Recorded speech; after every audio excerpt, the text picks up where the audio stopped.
Perfect. We are rolling live and in living color. So today is June the 24th. There are exactly 6 days remaining in the month of June.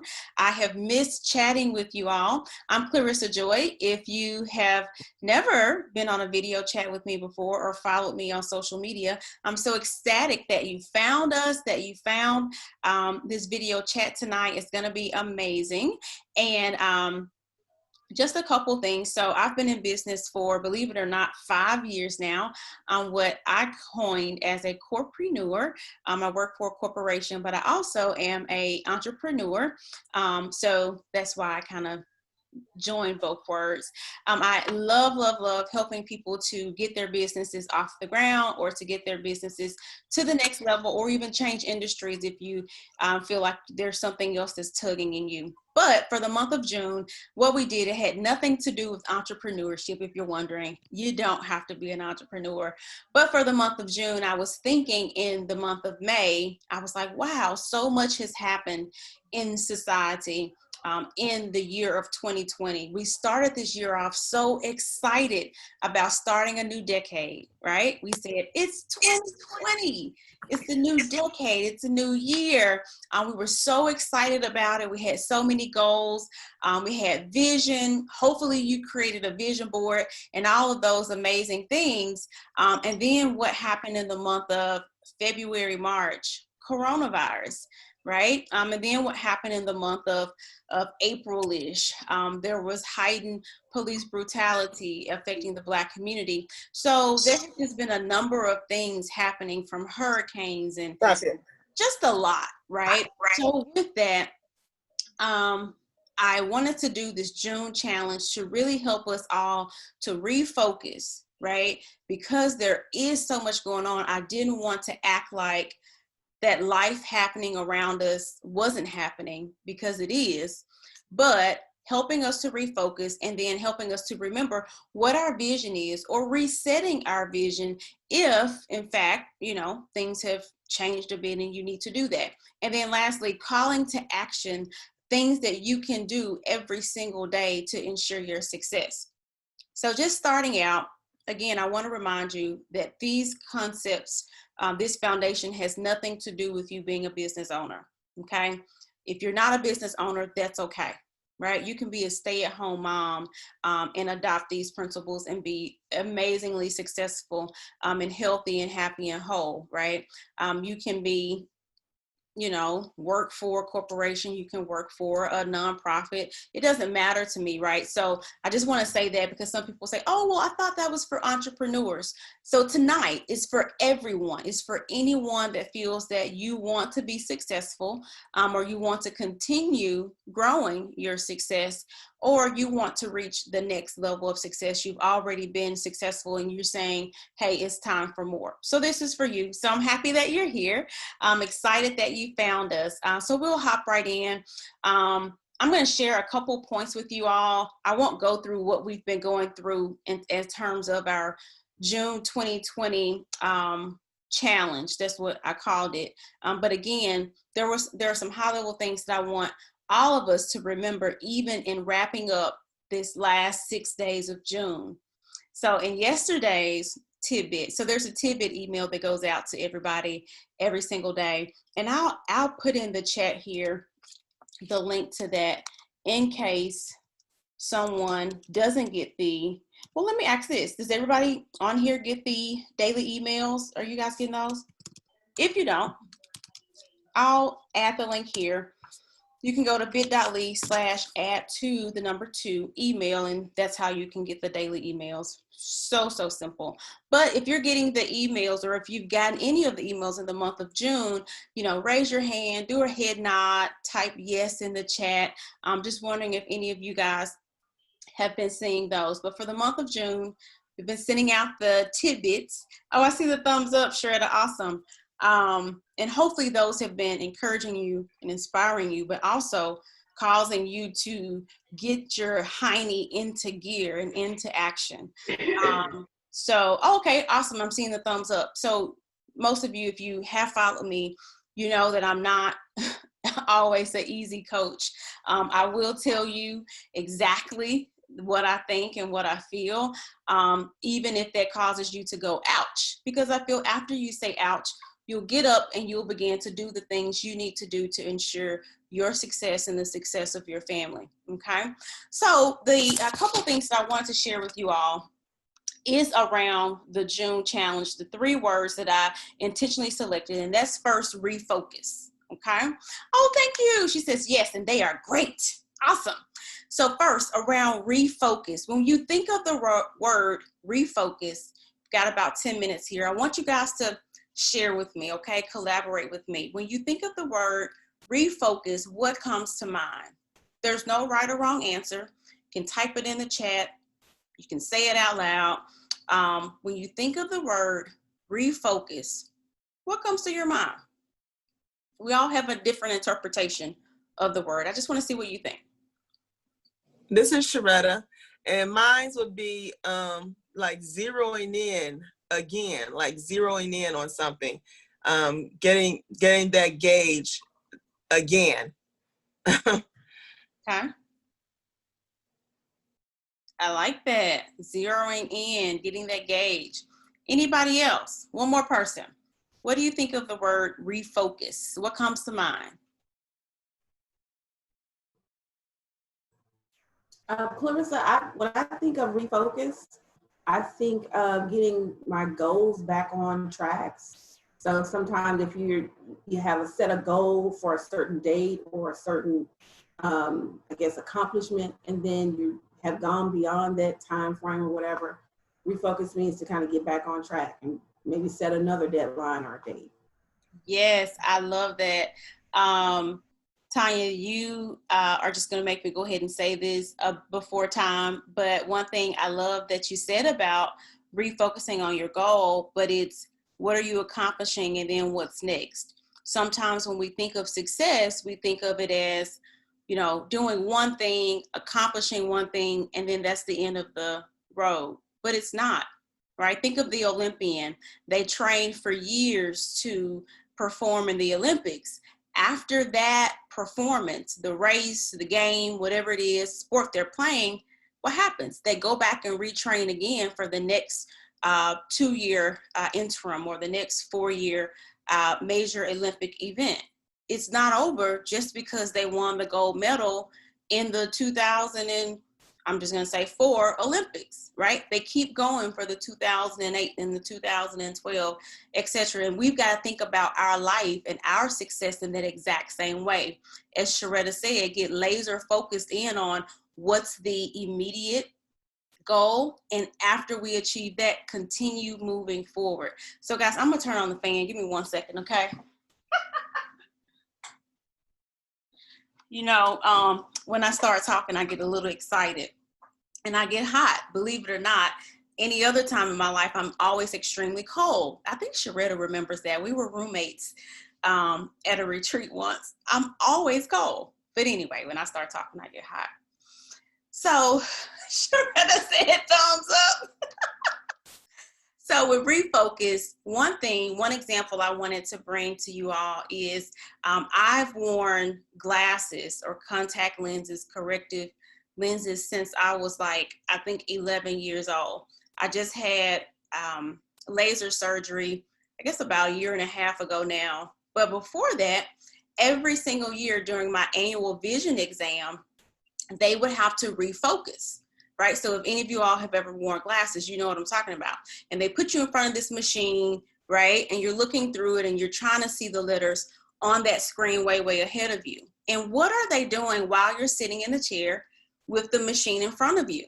They are switching the gauge, right? Sharetta used that word, that's in front of your eyes to see, is this better or is it worse? Sometimes they will actually do the flip.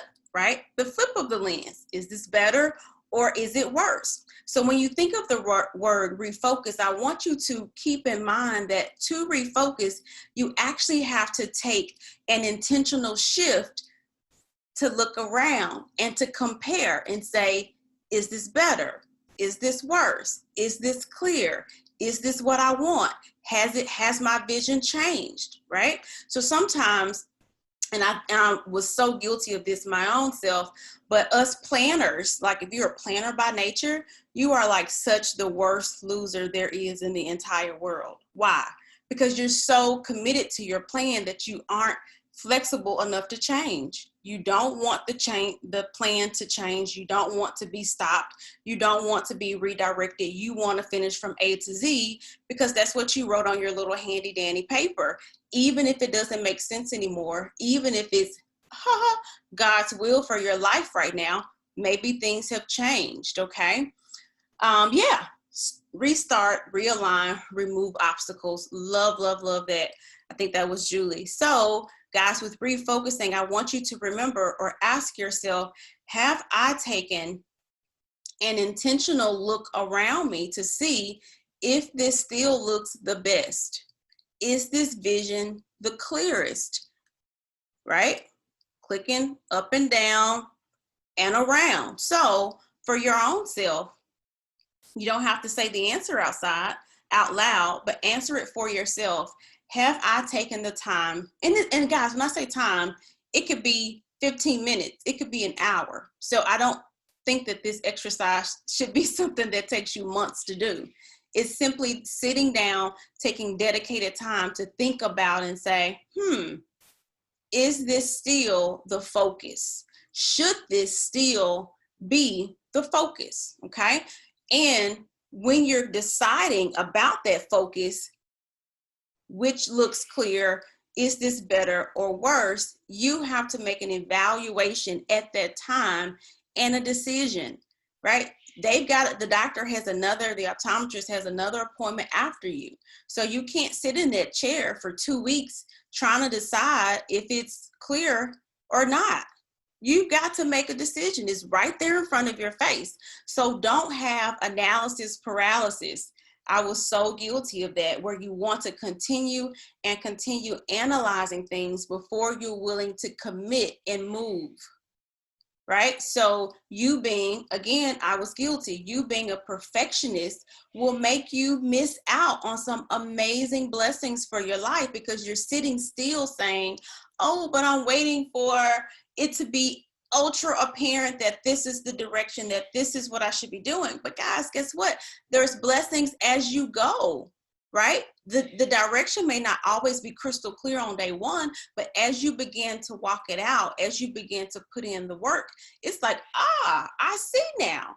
I don't know if you guys have seen the games, but it's like puzzle pieces. As you pick up one piece and you go a little bit further, then you'll get another piece, and it's another clue or another hint as to which way you should be going. But some of us are so prescriptive and so rigid that if we don't have that full A to Z map, we won't move at all. I'm just saying, I was there. If it's not you, you are amazing. Pat yourself on the back, but that was me. So the next thing, we've kind of gotten into the next thing, which is vision.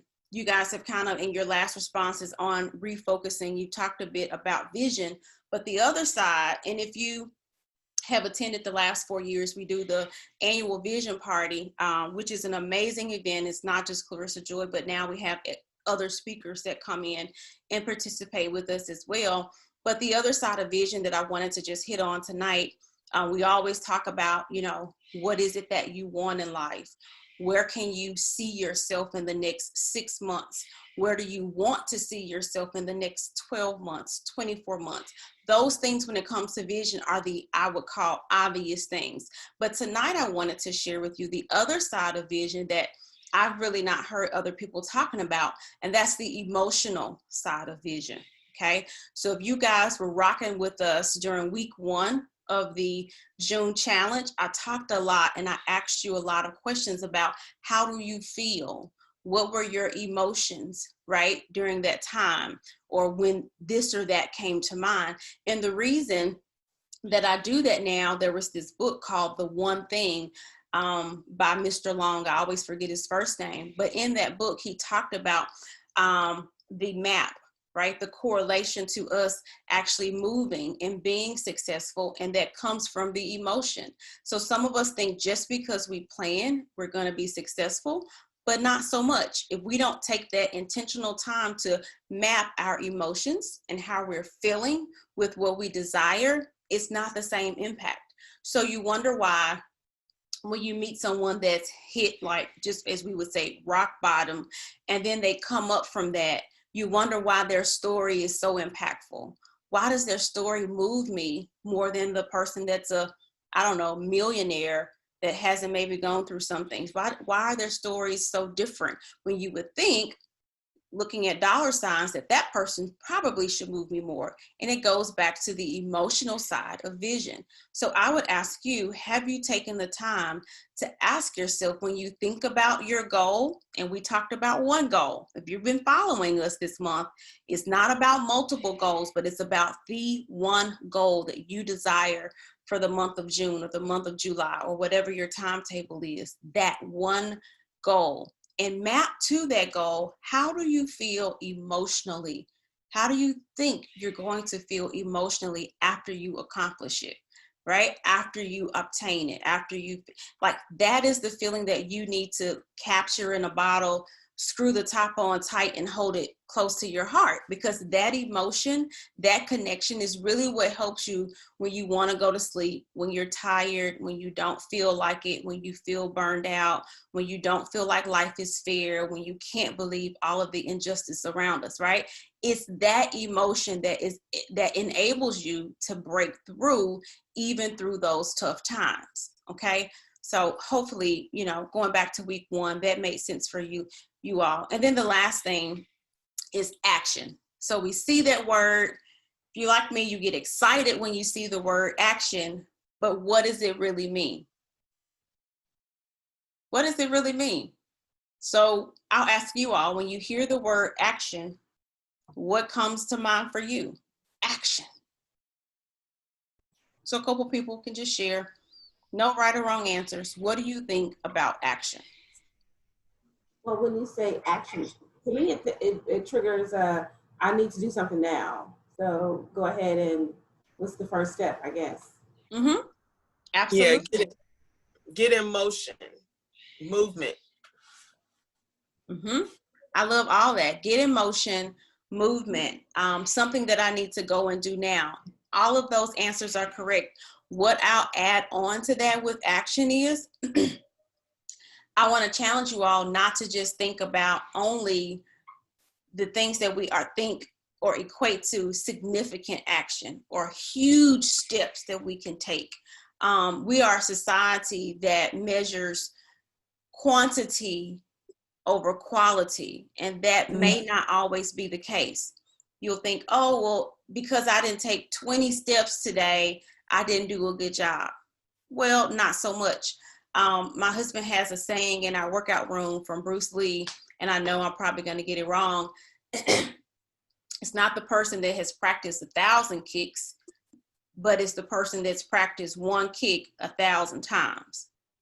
So what does that saying really mean? And I'm sure I butchered it, but the essence of it is, it's about you being consistent in your action.